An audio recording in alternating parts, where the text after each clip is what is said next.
Қазақстанда 412 сот жұмыс істейді. Олар: жоғарғы сот, 21 облыстық сот, 390 аудандық сот. 2022 жылы жаңа әкімшілік аумақтық бірліктердің Абай, Жетісу және Ұлытау облыстары құрылуына байланысты 3 облыстық және 11 аудандық сот құрылды. Сот жүктемесі жергілікті халықтың саны мен бизнес белсенділігі ескеріліп, жекелеген өңірлерде 14 аудандық сот таратылды. Судьялар корпусының штат саны 2719 бірлік, ал нақты саны 2374 судья. Оның ішінде 62-сі жоғарғы соттың судьялары, 449-ы облыстық соттардың судьялары, 1863-і аудандық соттардың судьялары, 345 лауазым бос. Сот жүйесінде гендерлік теңдік байқалады. Судьялардың 47% ерлер, 53% әйел адамдар. Судьялардың орташа жасы 46 жас. Орташа судьялық өтілі 14 жыл. 376 судья сот төрелігі академиясының түлектері болып табылады. 107 судья шетел тілдерін меңгерген. 59 судьяның ғылыми дәрежелері бар. Оның ішінде 3 заң ғылымдарының докторлары, 6 құқықтану саласындағы PhD докторлары, 44 заң ғылымдарының кандидаттары, 1 халықаралық құқық және халықаралық қатынастар саласындағы PhD докторы, 1 мемлекеттік және жергілікті басқару саласындағы PhD докторы, 3 экономика ғылымдарының кандидаттары, 1 филология ғылымдарының кандидаты. 2022 жылы жоғары сот кеңесі сот жүйесінің кадр саясатындағы реформаларды жүргізуді және мемлекет басшысының Қазақстан халқына жолдауларында берген тапсырмаларын және құқықтық саясаттың 2030 жылға дейінгі тұжырымдамасында белгіленген бағдарларды іске асыру бойынша жоспарлы жұмысты жалғастырды. Басымдық: судьялар корпусын жаңарту және сауықтыру. 2022 жылы жоғары сот кеңесі мен оның жұмыс органдарының құрамдарында кадрлық өзгерістер болды. Судьяларды іріктеу процесіне биліктің атқарушы тармағының ықпалын азайту, сондай-ақ кеңес ішінде жұртшылық өкілдерінің үлесін арттыру мақсатында оның құрамынан әділет министрі мен мемлекеттік қызмет істері жөніндегі уәкілетті органның басшысы шығарылды. Кеңес қызметінің айқындығы мен ашықтығын қамтамасыз ету мақсатында конкурстық рәсімдердің нәтижелерін егжей-тегжейлі және дәлелді түсіндіре отырып, олардың онлайн трансляциясын енгізуді көздейтін заңнамалық түзетулер қабылданды. Перспективада сот төрелігі академиясын жоғарғы соттың қарауынан жоғары сот кеңесінің қарауына беру, жұмыс істеп жүрген судьялардың өкілеттіктерін тоқтата тұру және тоқтату, сондай-ақ судьялардың шекті жасын ұзарту мәселелері сияқты бірқатар кадрлық функцияларды жоғарғы соттан алып, жоғары сот кеңесінің тікелей қарауына беру және аудандық сот төрағаларын сайлау элементтерін енгізу. Болашақ судьяларды даярлау кандидаттардың соттарда тағылымдамадан өтуі не жоғарғы сот жанындағы сот төрелігі академиясының магистратурасында оқу арқылы жүзеге асырылады. 2022 жылы академияны 61 магистрант бітірді. Соттарда тағылымдамадан жоғары сот кеңесінде біліктілік емтиханын сәтті тапсырған үміткерлер өтеді. Тағылымдамадан өту мерзімі жұмыс тәжірибесіне байланысты. Құқықтың жекелеген салаларындағы мамандарға арналған арнайы конкурс шеңберінде ұсыныс алған тұлғалар үшін 1 ай, 15 жылдан астам заңды тәжірибесі бар адамдар үшін 3 ай, кемінде 10 жыл заңгерлік өтілі бар тұлғалар үшін 6 ай, қалған тұлғалар үшін 1 жыл. 2022 жылы тағылымдамадан сәтті 13 үміткер өтті.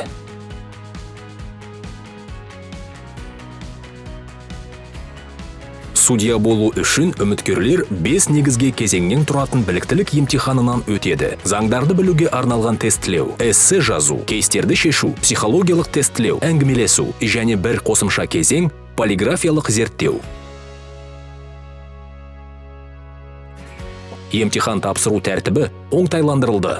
Егер бұрын психологиялық тестілеу емтиханның бірінші кезеңі болса, бүгінгі таңда 2022 жылдың маусымынан бастап компьютерлік тестілеуден сәтті өткен және теориялық білімдерін дәлелдеген адамдар ғана психологиялық тестілеуге жіберіле бастады. Емтихан мерзімдері оңтайландырылды. Үміткерлерді арнайы тексеру емтихан тапсырумен қатар жүргізіледі. 2022 жылы 5 біліктілік емтиханы өткізілді. Оған 598 адам қатысты. Емтиханның барлық кезеңдерін 58 үміткер сәтті өтті. Олардың ішінде сот жүйесінің 33 қызметкері, құқық қорғау органдарының 3 қызметкері, 8 адвокат, жеке сектор мен мемлекеттік органдардың 13 заңгері, бір өзін-өзі жұмыспен қамтыған. 2022 жылы біліктілік емтиханының нәтижелеріне шағымдану жөніндегі апелляциялық комиссияның 5 отырысы өткізілді. Онда 27 шағым қаралды, қанағаттандырылды 11 шағым, 16 қанағаттандырусыз қалдырылды. Сот жүйесіне жаңа заңгерлерді тарту мақсатында судья лауазымына емтихан тапсыру тәртібін түсіндіру үшін 14 онлайн семинар өткізілді. Бұл семинарларға 1000-ға жуық адам қатысты. 2022 жылы біліктілік емтиханын одан әрі жетілдіру шеңберінде келесі шаралар қабылданды. Біліктілік емтиханына қатысу үшін ұсынылатын құжаттар саны 2 есе қысқарды. Интернет ресурстарда тестілеу, эссе жазу және кейстік тапсырмаларды орындау кезеңдерінен бейне жарияланады. Заңнаманы білуге тестілеуді қайта тапсыру, кейстік тапсырмаларды орындау, әңгімелесу мерзімі 6 айдан 3 айға дейін қысқартылды. Емтихан кезеңдерінің бірінен өтпеген үміткерлер енді қайта тапсыру кезінде бұрын сәтті өткен кезеңдерді қайта тапсыру қажеттілігінсіз дәл осы кезеңнен өтуді жалғастыруға құқылы. Тестілеу бағдарламасы біріздендірілді. Енді өтіл ұзақтығына қарамастан барлық үміткерлер бірдей сұрақтарға жауап береді. Емтиханның кейбір кезеңдерін арнайы тексерумен қатар өткізуге мүмкіндік беріледі. Өзгерістер кейстік тапсырмаларды орындауында да болды. 2022 жылдан бастап кандидаттарға кейстерді орындау кезінде заңнамалық актілердің мәтіндерін пайдалану мүмкіндігі беріледі. Судьялық жұмыстың тартымдылығын арттыру мақсатында құқықтың жекелеген салаларындағы мамандар үшін бұрынғы 5 кезеңнің орнына 2 кезеңнен психологиялық тестілеу және кейстік тапсырмаларды орындау тұратын емтиханды өтудің оңтайландырылған тәртібі айқындалды. 2022 жылы осы тәртіп бойынша 12 адам емтихан тапсырды. 2022 жылы 791 судья лауазымына орналасуға 6 конкурстың қорытындысы шығарылды. 2021 жылы 672 бос орынға 4 конкурс, 400 кандидат ұсынылды. Оның ішінде біріншісі 286 басқа соттарға тағайындалатын жұмыс істеп жүрген судьялар. Екіншісі 121 судья лауазымына алғаш тағайындалатын кандидат. Кеңес регламентіне конкурс жарияланғаннан кейін пайда болған аудандық соттар судьяларының бос орындарын орналастыру және жедел толтыру мүмкіндігін көздейтін түзетулер енгізілді. Осыған байланысты 2022 жылғы желтоқсан айында аудандық және оларға теңестірілген соттар судьяларының 91 бос орнына қосымша хабарландыру жарияланды. Аудандық және оған теңестірілген соттардың судьялары алғаш рет ұсынылған адамдардың орташа жасы 2021 жылмен салыстырғанда өзгеріссіз қалып 36 жасты. Ал олардың орташа заңды өтілі 11 жыл, 2021 жылы 12 жыл құрады. Олардың ішінде сот жүйесінің 82 қызметкері, мемлекеттік аппарат пен жеке сектордың 16 заңгері, прокуратураның 7 қызметкері, өзге құқық қорғау органдарының 8 қызметкері, адвокатура мен нотариаттың 6 өкілі, 2 өзін-өзі жұмыспен қамтығандар. Конкурсқа қатысушылардың көпшілігі Астана 1 орынға 90 кандидатқа дейін және Алматы 1 орынға 70 кандидатқа дейін қалаларының аудандық соттарына үміткер болды.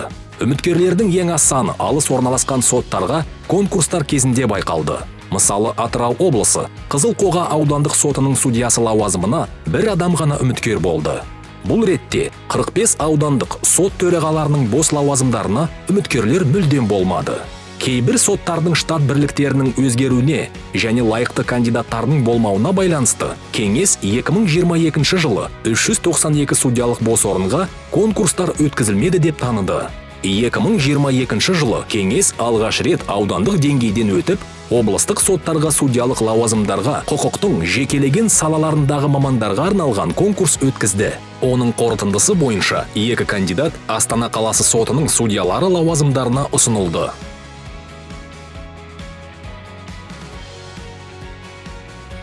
2022 жылы жоғары тұрған және басшы судьялық лауазымдарға кадр резервіне 60 адам, оның 6-ы 2 лауазым санатына қабылданды. Атап айтқанда, аудандық сот төрағасы лауазымына 15, облыстық сот судьясы лауазымына 38, облыстық соттың сот алқасының төрағасы лауазымына 1, облыстық сот төрағасы лауазымына 3, жоғарғы сот судьясы лауазымына 9 адам резервке қойылды. 2022 жылы резервтен 30 адамның мансабы жоғарылады. Атап айтқанда, кадр резервінен аудандық соттардың 11 төрағасы, облыстық соттардың 14 судьясы, облыстық соттардың 3 сот алқасының төрағалары, облыстық соттың бір төрағасы тағайындалды және жоғарғы соттың бір судьясы сайланды. Бұл резервте тұрған кандидаттардың жалпы санының 21%-ын құрайды. 2022 жылы тәртіптік істерді қараудың жаңа мерзімдерінің сақталуын қамтамасыз ету үшін тәртіптік іс жүргізуге бастамашылық жасау тәртібі регламенттелді. Сондай-ақ сот жюриінің шешімдерін қайта қарау тетігі енгізілді. Жүргізілген жаңғырту нәтижесінде халықаралық стандарттардың талаптарына жауап беретін тәртіптік іс жүргізуге тетігі қалыптастырылды. 2022 жылы сот жюриі 92 тәртіптік істі қарады. Жауапқа 52 судья тартылды. Аудандық және оларға теңестірілген соттардың 41 судьясы, 78,8%. Оның ішінде 3 судья 2 рет. Аудандық және оларға теңестірілген соттардың 8 төрағасы, 15,4%. Оның ішінде 1 төраға 2 рет. Облыстық соттардың 3 судьясы, 5,8%. Оның ішінде 1 судья 2 рет. Судьяларды тәртіптік жауапкершілікке тартуға негіз болды. Сот төрелігін іске асыру кезінде заңдылықты өрескел бұзу 45 іс бойынша, 78,9%. Судьялық әдеп нормаларын бұзу 11 тәртіптік материалдар бойынша 19,3%. Лауазымдық міндеттерін тиісінше орындамау үшін бір аудандық соттың төрағасы жауапкершілікке тартылды 1,8%. Барлығы 57 тәртіптік жаза қолданылды. 32 ескерту 56,1%. 2021 жылы 47, 14 сөгіс 24,6%. 2021 жылы 19. 11 судья қызметінен босату 19,3%. 2021 жылы 2. Бұл ретте 8 босату әдепті бұзғаны үшін және 3 заңдылықты өрескел бұзғаны үшін. 2022 жылы жоғарғы сот кеңесіне сот жюриінің 14 шешіміне шағым жасалды. Кеңестің оларды қарау қорытындысы бойынша қазылар алқасының 12 шешімі негізді деп танылды. Тағы 2 шағым қаралуда. Ел президентінің тапсырмаларын іске асыру үшін кеңес шығару кезінде судья заңдылықты өрескел бұзуға жол берген әрбір жойылған сот актісін сот жюриінің тексеруінің оңтайлы тетігін әзірлеу бойынша жұмыс жүргізуде. Бұл тетік судья қолданыстағы заңнамада белгіленген талаптарды бұзғаны үшін жауапкершіліктен құтыла алатын жағдайларды алып тастауды көздейді. 2022 жылы жоғары сот кеңесі сот жүйесіне құқықтың жекелеген салаларындағы жоғары кәсіби мамандарды тарту жұмысын жалғастырды. Жоғары сот кеңесінің интернет ресурсында жария орналастыру арқылы біліктілік емтиханының кейбір кезеңдерінің ашықтығы мен айқындығын арттыру бойынша іс-шараларды іске асырды. Жоғары тұрған және басшы судьялық лауазымдарға кадр резервінің әлеуетін іске асырды. Сот жюриінің қызметін жария ету жұмыс ұйымдастырып, оның шеңберінде алғаш рет республиканың жергілікті соттары мен сот жюрии қызметінің тәртіптік практикасы мәселелері бойынша бірқатар онлайн семинар кеңестер өткізді. Жоғары сот кеңесінің қызметімен толығырақ ресми сайтта немесе YouTube арнасында таныса аласыз.